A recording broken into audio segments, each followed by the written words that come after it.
আমাদের রাজ্যে আজকে বাধ্য হচ্ছি এই কারণে বলতে, যারা যারা রাজ পরিবারের সদস্য হয়েও রাজ পরিবারের ইতিহাসটা জানেন না, যারা বলেন ডুম্বুর প্রজেক্ট হওয়ার কারণে রিয়াংরা মিজোরামে চলে গেছে, সম্পূর্ণ ভুল। ডুম্বুর প্রজেক্টের কারণে 2-4 পরিবার রিয়াং মিজোরামে যায়নি।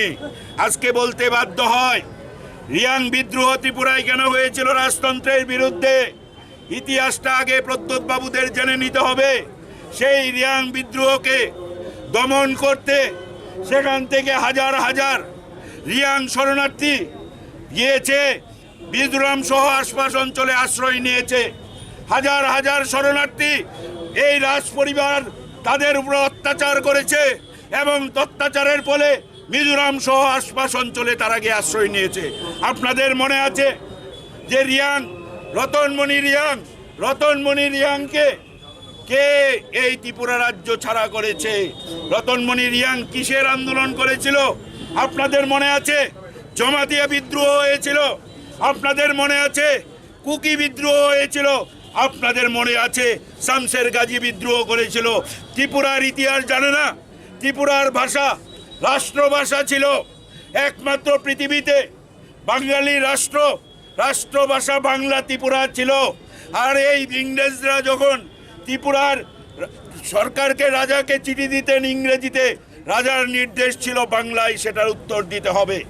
সেই ত্রিপুরা রাজ্যে ইতিহাস না জেনে আজকে যিনি এই রাজ্যের জনজাতির হয়ে ব্রোকারি করছেন, উনি একটা ফ্রড। উনি এখানকার জনজাতিদের মাথা বিক্রি করে দিল্লিতে অমিত শাহ, নরেন্দ্র মোদীদের থেকে উনি সাহায্য নিয়ে ওনার জমি জমা উদ্ধার করতে চলছেন। উনি ককবরকও জানেন না, উনি বাংলাও জানেন না। ওনার সঙ্গে ত্রিপুরার কোনো স্বার্থের যোগাযোগ নেই। আমরা যারা ত্রিপুরাবাসী, ত্রিপুরা রাজ্যের জনজাতি, আমরা যারা ত্রিপুরা রাজ্যের মানুষ, আমরা ত্রিপুরাকে দেখব, ভবিষ্যৎ ত্রিপুরা গর্ব। এই সব দালাল যারা রাজ্যের জনজাতিদের ভাগ্য বিক্রি করে দিল্লিতে গিয়ে অমিত শাহর সঙ্গে বসে এই রাজ্যের জনজাতিদের ভাগ্য বিক্রি করে দেয়, সেই সব নেতৃত্বের আমাদের প্রয়োজন নেই।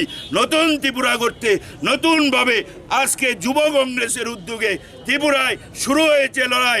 আপনারা নিশ্চিত রাখুন, ভরসা রাখুন, বিশ্বাস রাখুন, এই সরকারটাকে আমরা এই গোমতীর জলে আমরা ফেলে দেব। কিছুদিন অপেক্ষা করে দেখুন, এই রাজ্যের যুব সমাজ জেগেছে।